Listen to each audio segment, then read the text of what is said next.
Қайырлы күн балалар. Бүгін сабағымызда бастамасы бұрын күндеріңізге сәттілік тілеймін. Кім жоқ? Адай себепті ғой, иә? Себепті. Жақсы. Сабағымызда бастамасы бұрын оны біз топқа бөлінгенбіз, үш топқа бөлінген. Әлидің тобы, Әлиханның тобы және Інжудің тобы болып үш топ болып бүгінгі сабақта біз жұмыс жасайтын боламыз. Солай болса сәттілік. Балалар, назарымызды экранға аударамыз.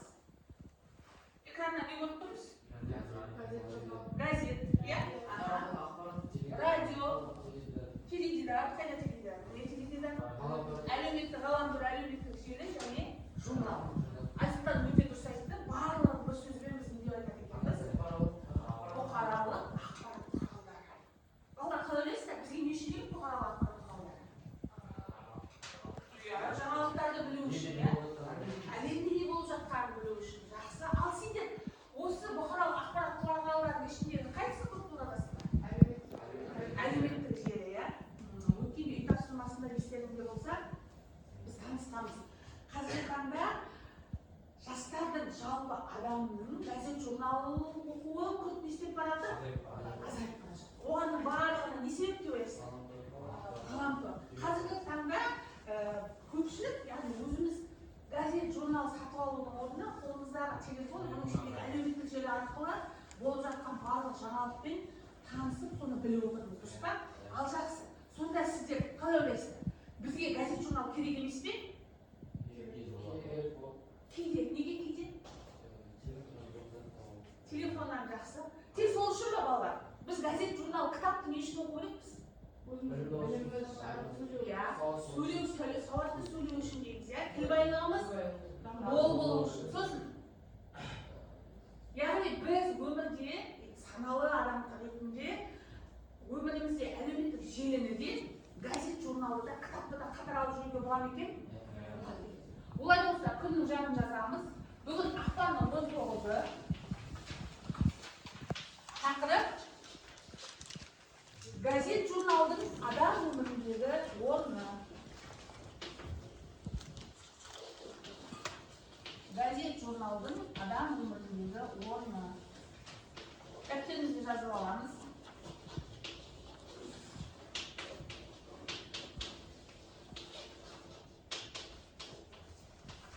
Көріп тұр ма? Көріп тұр ғой. Дәптерге жазамыз.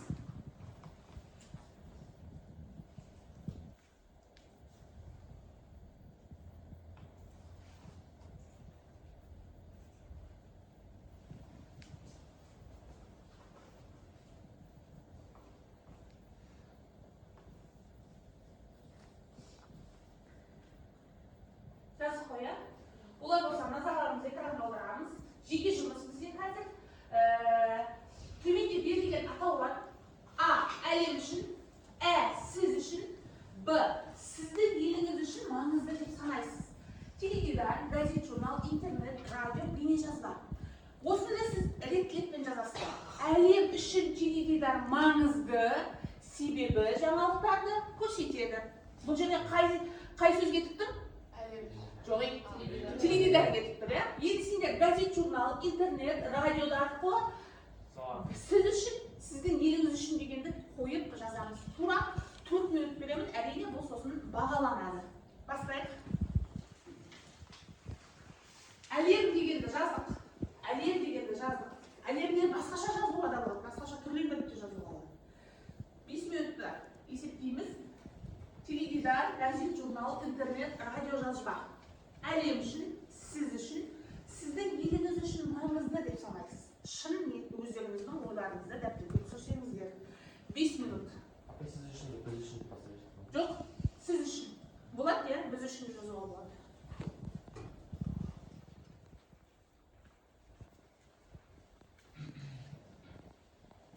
Дәптерімізге жазамыз. Жеке жұмыс бұл, бағаланады. Білесіздер ғой, қалыптастырушы бағалаулар бізде. Әр сабақ 40 минуттың ішінде. Кім жақсы белсенді атсалысады, сабақтың соңында барлығы ең жоғары ұпай 10 балл бағаланады.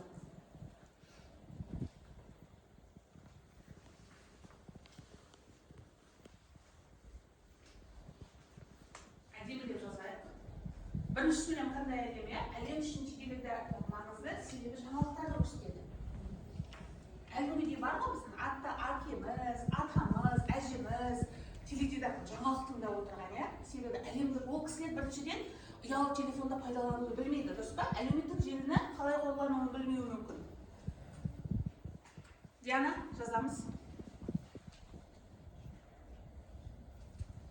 Siz үшін теледидар, газет, журнал, интернет, радио, бейнежазба қайсысы маңызды? Не үшін? Соны жазамыз. Не үшін? Интернет қазақша қалай жазсақ болады? Ғаламтор, иә? Не үшін маңызды сізге? Жазайық дәптерге, қазір оқимыз. Мираш жазып отырмыз ба?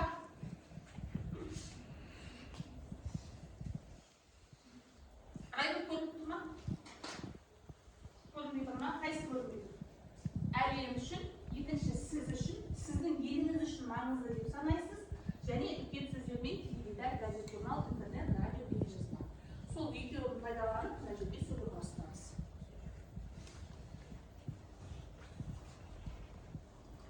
Апайдан қалады, сіздің еліңіз үшін маңызды. Енді біздің еліміз үшін, біздің Қазақстан үшін не маңызды? Қараңдаршы балалар, осы жерде кішкене ойланыңдар. Барлығы интернетте отыратын болса. Болашағымыз жарқын болуы мүмкін бе онда?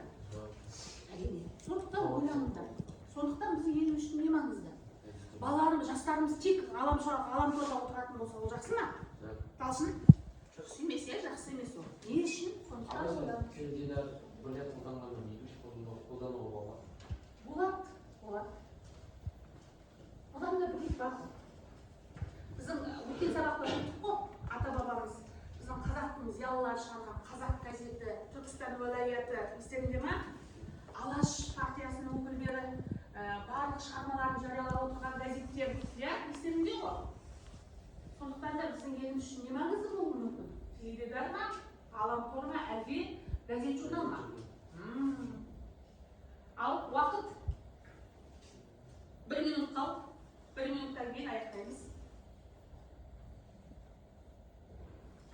1 минуттан кейін аяқтаймыз. Иә, барлығы емес ол. 3 минут, 4 минут тоқтаса болды.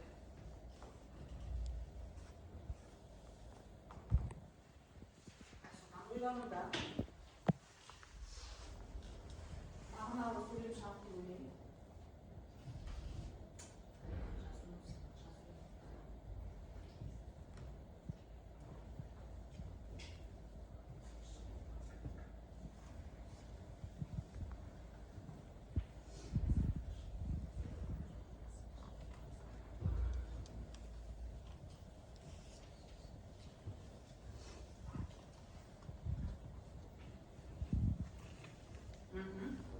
Болдық па? Өте жақсы. Ал газет журналға байланысты екіншісін айтайын, иә? Екінші сөйлемге қалай құрдық? Әлихан, оқи ғой, орнынан тұрып, дәптеріңді ұстап. Біз үшін интернет маңызды себебі сол жақтан бәрін көріп, елде не болып жатқанын білуге болады. Жақсы. Қол шапалақтайық Әлиханға, иә? Әлиханға сабаққа белсене қатыса отырсақ, бүгін 10 балға дейінгі бағаны алуға болады. Өте жақсы, рахмет. Келесі. Интернетке басқаша жазған бар ма? Сіз үшін дегенге басқа не қойдыңыздар? Барлығыңыз интернет қойдыңыз ба? Айсұлтан, сіз үшін? Өте жақсы.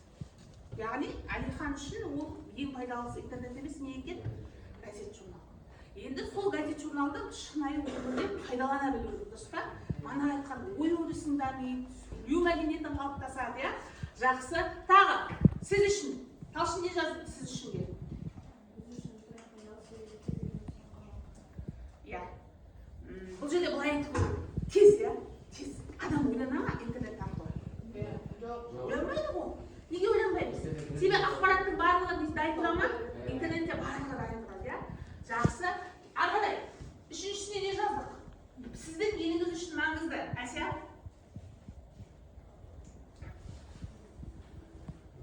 Аха, Әлихан? Еліміз үшін маңызды газет, журнал себебі сол басқа білімді болады, және сауатты тіл байлығы мол болады. Өте жақсы, жарайсың Әлихан, өте жақсы.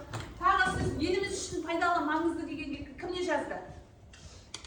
Жаздық па? Оқи ғой. Дауысын шығарып отыр ғой. орнынан тұрып. Аха. Біздің еліміз үшін радионың себебі зор жаңалықтар тыңдаймыз. Өте жақсы. Радиода керек қой балалар, иә? Мысалға мен күнде таңертең жұмысқа көлікпен немесе автобуспен келе жатқан кезде, қоғамдық автобуспен, таңертең радио арқылы әлемдегі тың ақпараттарды, қызықты деректерді, иә, ауа райын, бүгінгі күн бойынша белгілі бір ғалама кімге дүниеге келді, сол туралы қызықты ақпаратты мен жолда 30 минут жүріп келсем, сол 30 минутта тыңдап тұрамын. Яғни радионың да адамға пайдасы бар ғой, ой-өрісін кеңейтуге. Ғаламтор олай болмауы мүмкін балалар. Ғаламторда сен не іздейсің, тек соны ғана іздейсің, соны ғана табасың, дұрыс па? Бір ойлануға, түрткі болуға, өзіңнің тарапынан сұрақ қоюға ондай мүмкіндік жоқ. Жақсы, тағы бір оқушы оқайықшы. Еліміз үшін не маңызды? Айстан, сен сұрақ жауаптарыңа арнап тұр. Үшіншісіне не дедің? Сенің еліңе маңызды радио. Өте жақсы. Яғни манағы біздің сабағымыздың тақырыбы газет журналдың адам өміріндегі орны.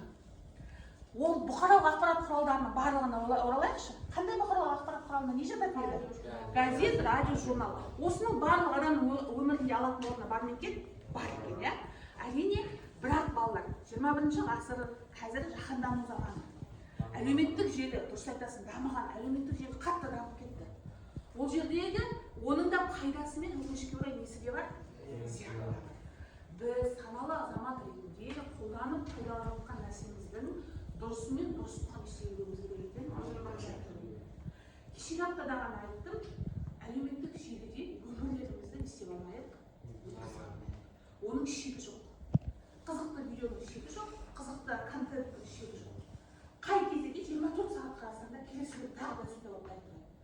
Біз жастық шағымызды ең әдемі кезімізден істемейік дедім, сол жерде жоғалтпайық дедім, иә? Жақсы, рахмет. Бүгінгі сабаққа осы тапсырмаға атсалысқан Талшын, Айсұлтан, Әлихан және Сараға көп-көп рахмет айтамын, және бұл оқушыларды бағалаймыз. Ары қарай, жақсы балалар, сонымен қатар біздер әр сабақта қазақ тілінен сабақтас құрмасы өтіп жатқан болатынбыз, иә? Жалпы құрмалас сөйлем бар дедік, құрмалас сөйлемнің 3 түрі бар. Қандай? Салалас, сабақтас және аралас. Өте жақсы. Салаластың өттік, салаластың 6 түрін өттік және сабақтас құрмалас өтеді. Ал сабақтас құрмалас сөйлем неше бөлінеді деді? 6-ға. Енді дәптерімізге жазамыз. Бүгінгі біздің өтетініміз себеп бағаныңға сабақтас құрмалас сөйлем. Кешегі сабақта біздер қарсылықты бағаныңға құрмалас сөйлемді өттік. Енді бүгін себеп бағаныңға сабақтас құрмалас сөйлем. Дәптерімізге жазып алайық тақырыбын. Сосын қаламдарымызды қойып, назарларымызды экранға аламыз. Кішігірім ақпарат алайық. Себеп бағаныңға құрмалас сөйлем. Сабақтас құрмалас сөйлем. Жазып қояйық. Енді қаламдарымызды қоямыз, балалар, назарларыңызды экранға. Себеп бағаныңғы сабақтас құрмалас сөйлем, бағаныңғы сөйлем, басыңғы сөйлемде айтылған ойдың себебін білдіреді. Біз осыны сабақтастың түрі себеп бағаныңғы сабақтас құрмалас сөйлем. Қайталап айтамын. Бағаныңғы сөйлем, басыңғы сөйлемде айтылған ойдың себебін білдіреді. Түсінікті ғой, иә? Сұрақтары неліктен, не себептен, неге, неден. Енді қараңыздар, бағаныңғы сөйлемнің баяндауыштары мынадай тұлғаларда жасалады. Есімшенің өткенша формасына дық, тан, дік, тен деген жұрнақпен жалғаудың қосылу арқылы. Мысалы, өзі кешке кезектесетін болғандықтан бүгін тынығып жатыр екен. Қайсы себеп салдат бұл жерде? Себеп бағаныңғы сабақтас құрмалас сөйлем. Өзі кезектесетін болғандықтан, дұрыс па? Болғандықтан бүгін тынығып жатыр. Түсінікті ғой? Бұл жерде сұрағын және мысалын дәптерімізге түсірейік. Сұрақтар еді.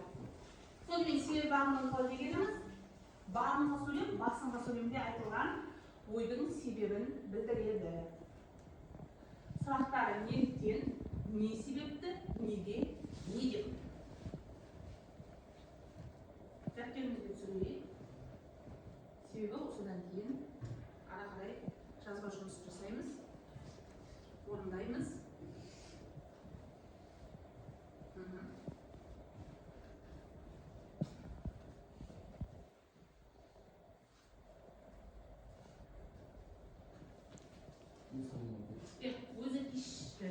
келіспейтін болғандықтан есімшенің көпке шақырылысында тұр, иә?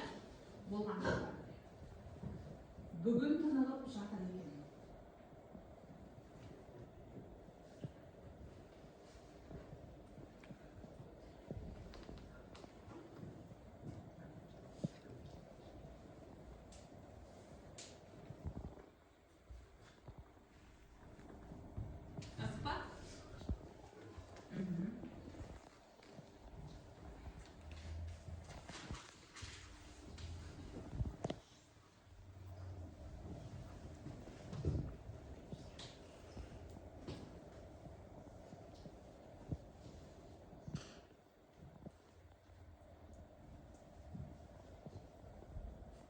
Бәрін жаздық па? Жақсы. Олай болса қаламдарды қоямыз.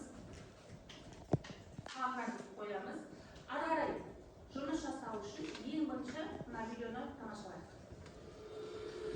Қисық тілді шығармас сақал адам секілді.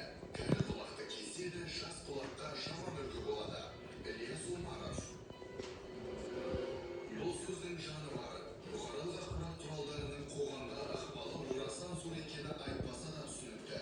Ал қазіргі бақ тілінің мәдениеті қандай? Саралап көрейік. Отандық телеарналарымыздың негізгі контенті жаңалықтардан тұрады. Журналистеріміздің сөз қолданысындағы кейбір қателіктерге көңіл аудармау мүмкін емес. Кейбір сөйлемдер мүлдем түсініксіз. Құлаққа түрпідей естіледі.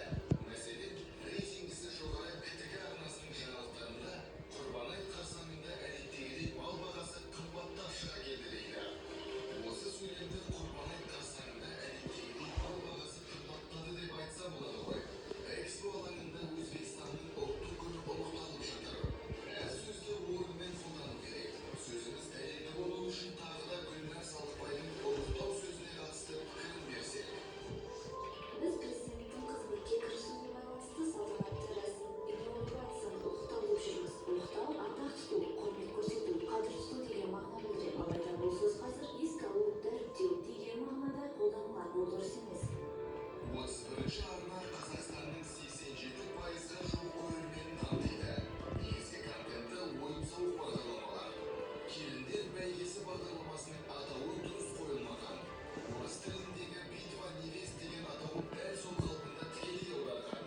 Келіндер бәйгесі деген атауына қарап, келіндер іс-әрекетімен, қылығымен сайысқа түседі деп ойлайсың. Ал негізінде қатысушылар бір-бірінің үйлену тойларын, қалыңдық көйлегін сынайды. Бағдарламаның өзі де қазақы менталитетке жат.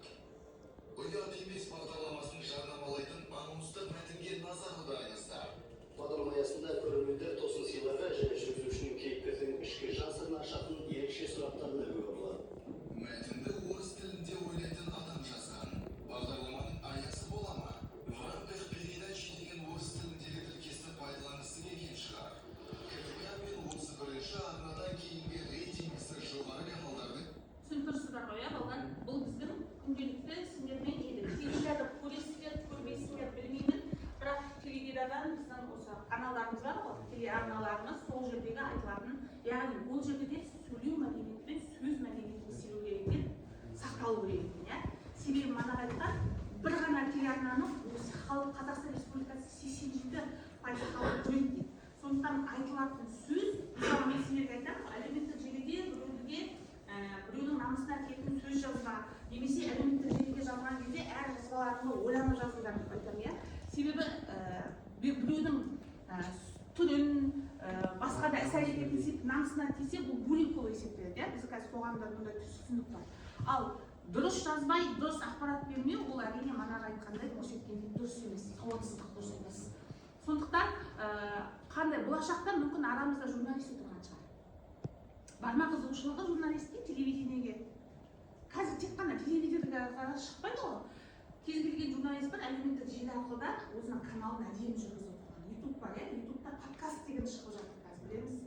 Ол жерде пайдалы сұхбаттардың түрі бар, иә, бірақ өкінішке орай манағы айтқан фильтр салынбаған, пайдасыз да немесе анайы сөздермен түрлі жағдайлар орын алып жатыр. Енді олай болса, экранға назар аударамыз. Biz 3 topпыз ғой. Ya, Ali мен Айсұлтанның тобы бірінші топ, Әлиханның тобы екінші топ және Інжілдікі үшінші топ. Сіздерге тапсырма. Бірінші топ газеттің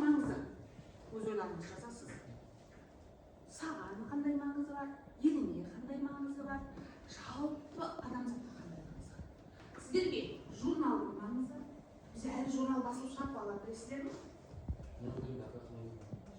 Журнал? Иә, журнал жалпы адамға маңызды ма? Журнал шығарып отыр ғой, ай сайын жоқ. Соның маңызы бар ма? Үшінші топ әлеуметтік желінің маңызы. 10 минут үшінші топтың шамасы ойына. Топ болып.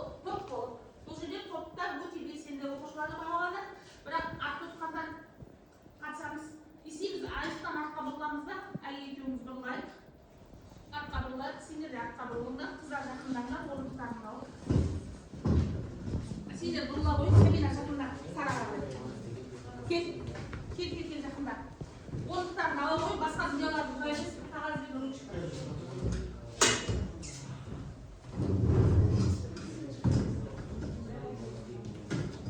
Тура 10 минуттарыңыз бар. Еркін түрде журналдың маңызы. Манағы өткен сағат. Болады. Сен екеуің жақындан. Сен екеуің жақындан. Сен жақында. Жақында. Сен онда жақында. Екінші топ. Иә. Аққағаз деген сендерге, сендерге топтан екі адам шығып оқиды. Аққағаз жүрді.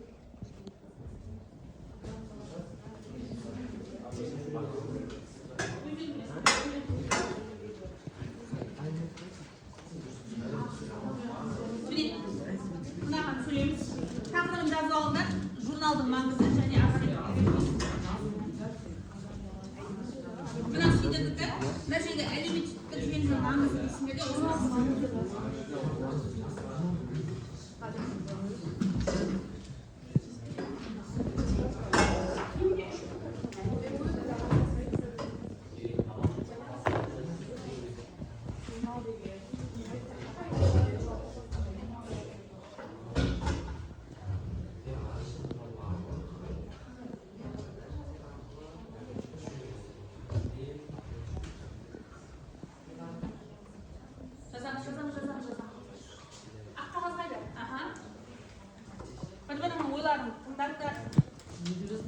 елестетіңдер, мана айттым ғой, әлеуметтік желі жоқ.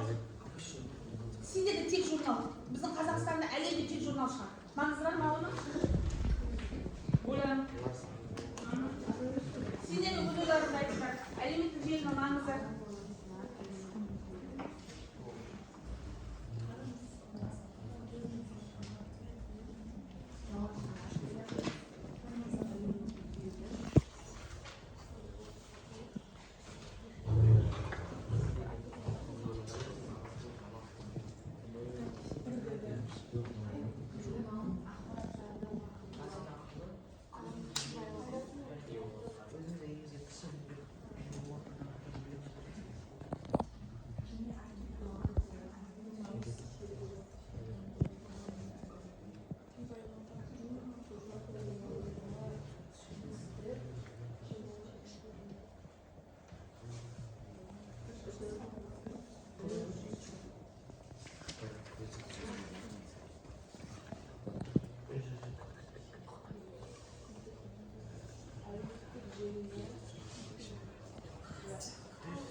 тәжірибе қарым-қатынас. Балалар 2 минуттан қалғандарыңызды аяқтаймыз. Ойларында тоқтыңыздар. 2 минут қалды. Қиындау. Алина,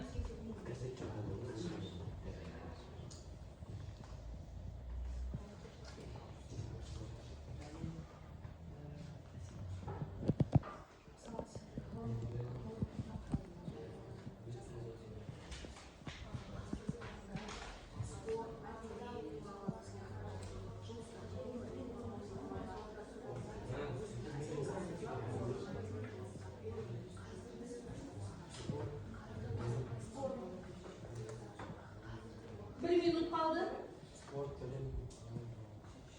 Bir minut kaldı.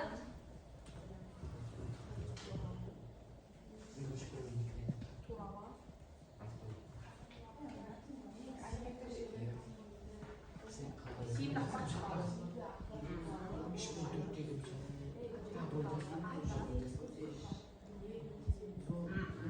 Tarihi bir proje düşünüyorsun.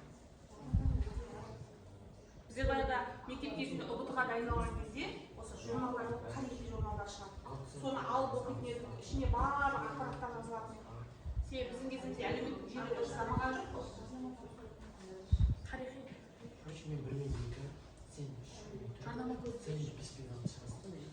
Иә, болды. Уақыт балалар орындарыңызға. Аха. Орындарыңызға.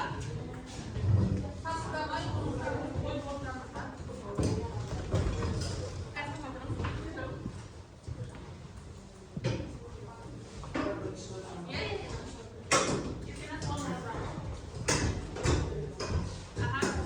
Жақсы топ басшысы болып, және топ басшысының көмекшісі болып тағайындалып қояды. Өздеріңіз шығатын оқуға. 3-3 топ отырайық. Өте жақсы. Сонымен болды. Жұмысты аяқтайық. Дұрыс па? Уақыт бәріңізге бірдей берілді. Ал жақсы, олай болса, бірінші топты Айсұлтан мен Әлиді шақырамыз. Балалар бір-бірімізге қолдау білдіріп отырайық дестік па? Бұл жерде тек қана Айсұлтан мен Әлидің ойы емес, бұл бірінші топ, яғни барлығыңыз атсалысыңыздар ғой, өз ойларыңызды, пікірлеріңізді қосыңыз. Жақсы, бірінші топ тапсырмасы қандай еді? Газеттің маңызы. Ал бастайық.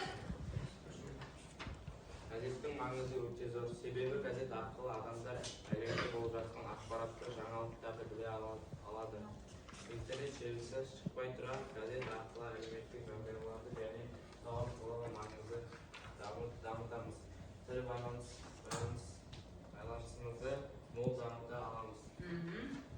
Көптеген мақалаларды оқи аламыз және ежелгі газеттер арқылы тарихи жағдайларды біле аламыз.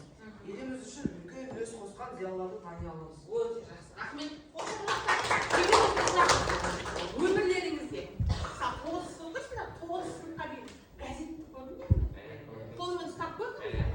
Естеріңде ме қандай газет? Газеттің атауы. Газет ай сайын нөмірімен шығып тұрады. Мысалы, Салаш деген газетті алайық.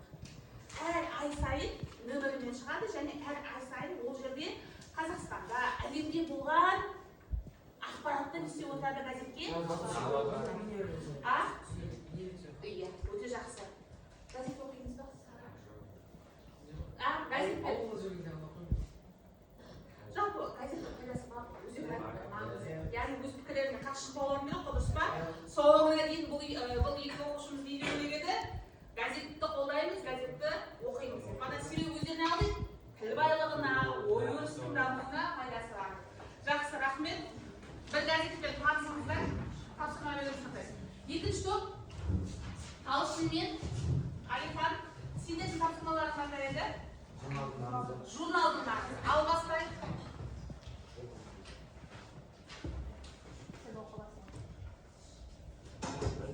Журнал адамның тіл байлығын көбейтуге, арттыруға көмектеседі. Ақпарат көзі қоғамдық білімді арттыру. Өте жақсы. Шығармашылық дамыту. Шығармашылықты дамытады, иә? Жақсы. Журналды оқу арқылы уақытты тиімді өткізуге болады. Өте жақсы. Қамдауға көмегі бар. Жақсы. Спортта білім, ғылым туралы ақпарат білуге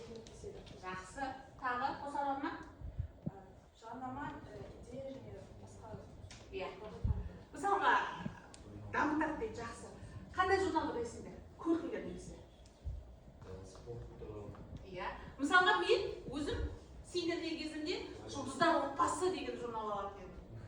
Әр ай сайын жұлдыздар отбасы Қазақстанның белгілі бір жұлдызы туралы ақпарат беріп, сүйікті ісі қандай, тағы да басқа толық сол кісімен сұхбат шығатын еді.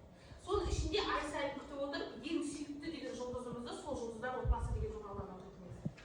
Мүмкін менің қазақ тілі мен әдебиетін таңдауыма да сол әсер еткен шығар. Себебі айттым ғой, біздің кезімізде әлеуметтік желі болған жоқ, шүкір, уақытты тиімді пайдалануға барынша тырыстық. Жақсы, рахмет. Ұнады ма ақпарат? Қол шабаққа лақтырайық. Үшінші топ, енді сендер қазіргі 20-шы ғасырдың актуалды мәселесі әлеуметтік желінің маңызы. Ал мұқиятында сендерге де маңызы бар ол себебі. Себебі әлеуметтік желі бәріңізде бар, дұрыс па? Әлеуметтік желінің маңызы адам баласына әлеуметтік желі ақпараттарды уақытылы естіп, білу үшін қажет. Әлеуметтік желіні қолданудың пайдасы жаңалықтарды біліп беретін желілерді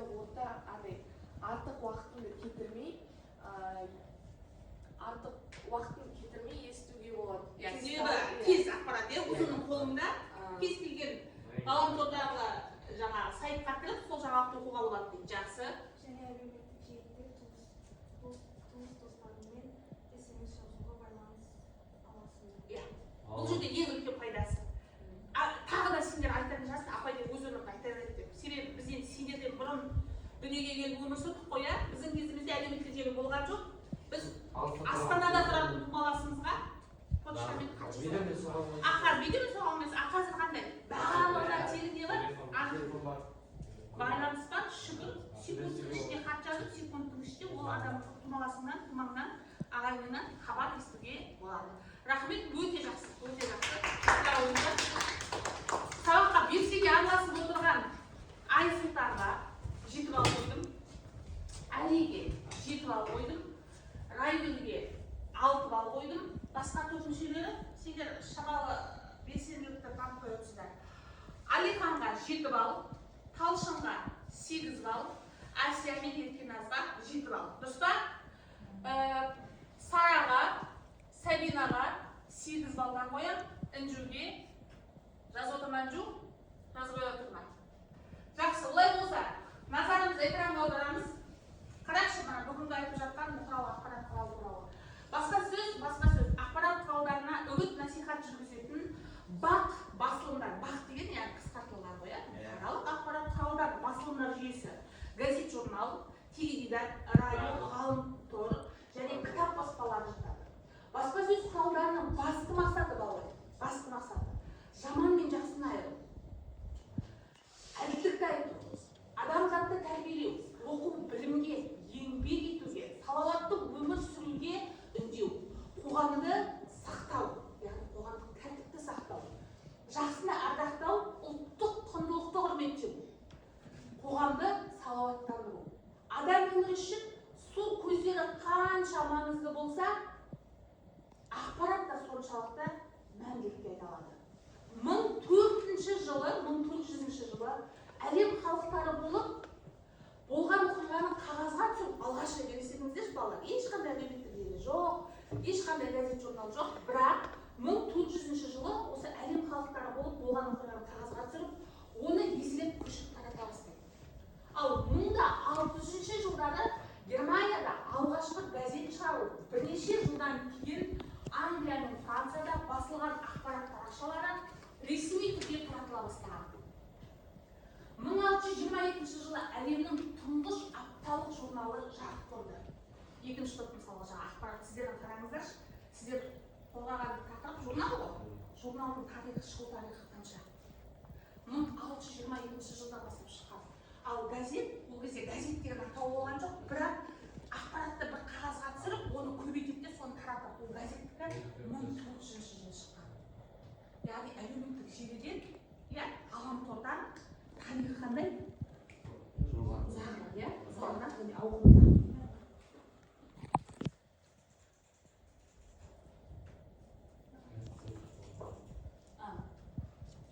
Және де қазақ еліне мұндай мүмкіндікті 19 ғасырдың басында ғана әлемдік білдік. Қазақ жерінде осындай мүмкіндікті газеттің не екенін, оның ішінде ақпаратты шығып жатқан журналдың барлығын бізге алаш қайраткерлерінің арқасында қол жеткіздік. Ал алаш қайраткерлерінің кім екенін білеміз, иә?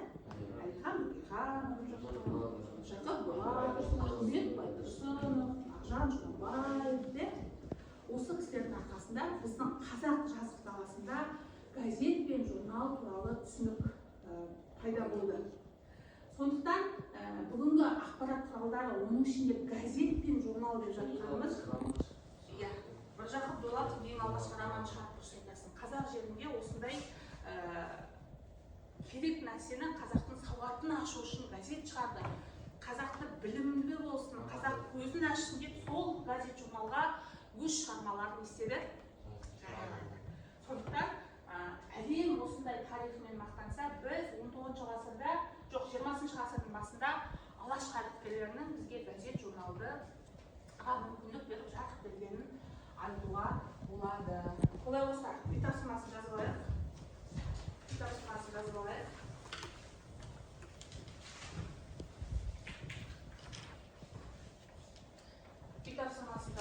Және кері байланыс. Үй тапсырмасы себеп бағынғы сабақтасты. Жаттаймыз. Олай болса, кері байланысты қара жүрейші, балалар.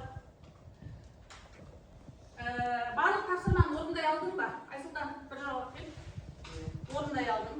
Қандай тапсырманы орындау саған жеңіл болды, Әлихан, бүгінгі сабақ бойынша? Бірінші тапсырмада сіз үшін, әлем үшін деген. Иә, шамалы қиналып қалдың, иә, ал жақсы. Қандай тапсырманы орындау қиындық тудырды саған, Сабина? Маған топпен. Топпен, иә? Неге? Жай. Себебі өзім жазып, өзім ақпаратты бөліскім келді. Өте жақсы. Әсия, бүгінгі сабақта нені жетілдіруім керек? Сабаққа. Яғни ақпарат толық емес бізде, газет журналдар туралы ақпарат аз. Олай болса, бүгінгі сабаққа қатысқан оқушыларды белсене бағалаймын.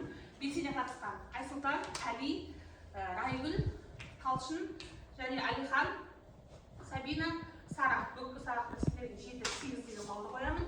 Сабаққа қатысқандарыңызға рахмет, сау болыңыздар.